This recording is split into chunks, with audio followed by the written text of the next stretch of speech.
Man, I genuinely see why white folks get money and move far away from black folk. It's not just white folks.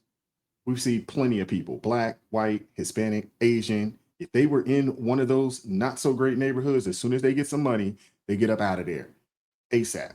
I'm talking about you can't even get money and stay in your own black neighborhood without somebody trying to rob you or snake you or backdoor you. You never hear about Tom trying to backdoor Andy. You always hear about TJ trying to backdoor Pookie. You know, I ain't gonna lie, white folks got different back doors. They might backdoor you on the paperwork or sue you or some stuff, and they'll meet up at the bar and go laugh at it and be like, ha, you got me, John. Ha, you got me, Billy. You know what I'm saying? They'll do stuff like that.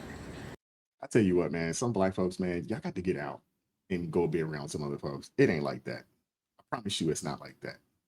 And I'm not speaking from a racial standpoint. It's just like white people just different, man. They just like peace.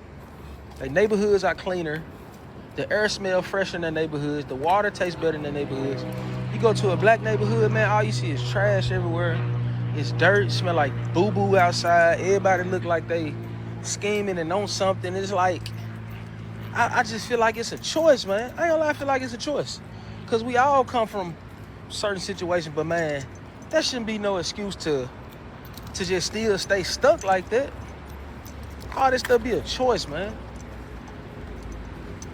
And then you got folks to try to get mad and say, oh, you a sellout. Yeah, I don't care. I ain't saying me.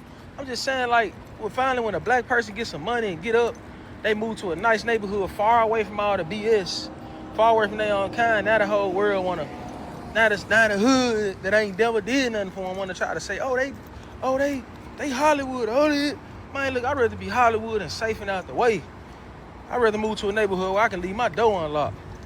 I'd rather move to a neighborhood where it's gonna be 24-hour surveillance. You know what I'm saying? Walk outside, people smiling, got stuff to lose.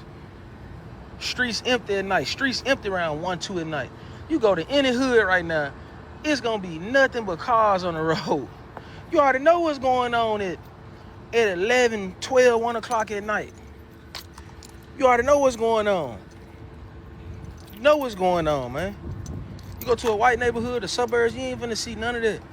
You ain't finna see nothing that looks sketchy for real, for real. Folks that got stuff to lose and got stuff going, man. Yes, I condone getting your stuff together and getting out.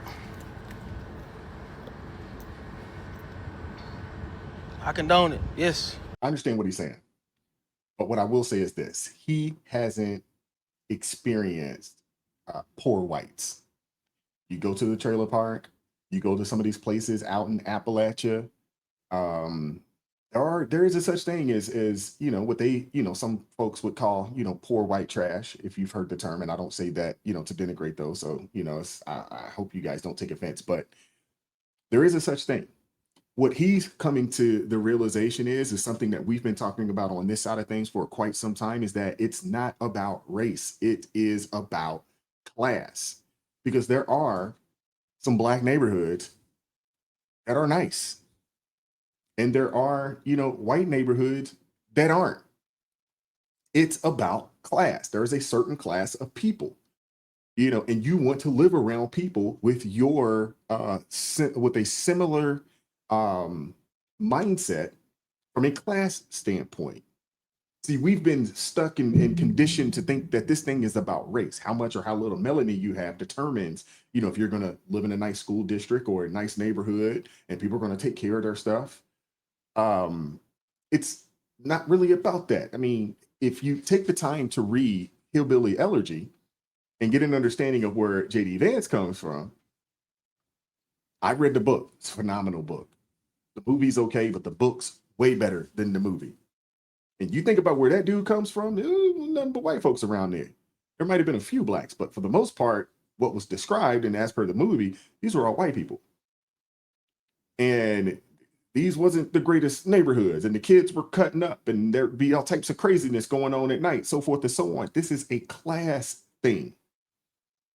But I do understand that when people get some money, start doing better, they don't want to be around that. They do everything that they can to move away from that environment. They do everything that they can. And that's everybody.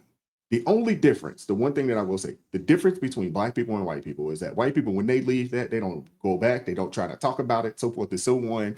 For black folks, it's almost like a badge of honor if you come from the hood, and, you got people still wanting to go back and check in. Like, hey, I can still go back. Yeah, I got up out of there. I'm real because I can still go back. That's the difference. That is the difference right there. I got over like 27 messages from black people calling me your cracker-loving, white-ass, loving-ass bitch. It's a pleasure walking out my door and not smelling damn piss in the damn air and reefer damn in the air. It's a pleasure walking outside and seeing no garbage all over the damn ground. It's a pleasure not even hearing a pin drop in the air. Okay? My neighbors keeping that music down to a minimum. Their kids being respectful. Not hearing little kids cussing more than the adults. Yeah, it is a pleasure having peace. And if they do have a get-together, I don't even know it because everybody is inside. It's a pleasure going that when I park my car, I have my parking space. And not having to knock on somebody's damn door and asking can they move their car, and they never ever come out to move their car out of my damn parking space. I love the respect that I have living in this white community. You're damn right. Look at the like count on this video, 65,000. This woman moved to a white neighborhood from a black neighborhood. And I think people are really waking up that we don't have to live like this. You don't have to be a part of that culture, that society of people who act the way that she describes in this video. And a lot of people agree in the comments. I'm a white person, happy you love us, we love you back, we the white people love you, nice to meet you, my friend, we crackers love you, girl. So yo, that's crazy. What is going on here?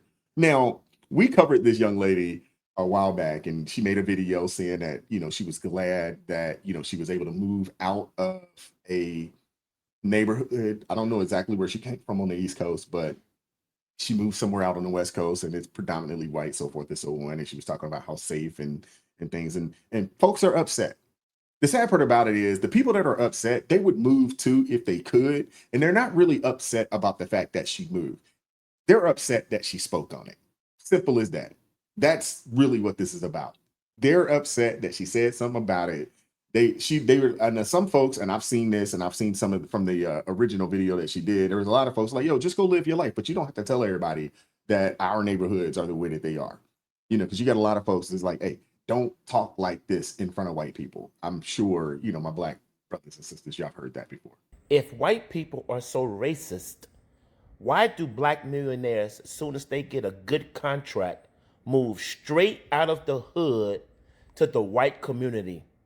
NBA, NFL, I'm waiting on your response. Y'all have a blessed evening. I like that dude. I mean, there's some truth there, man.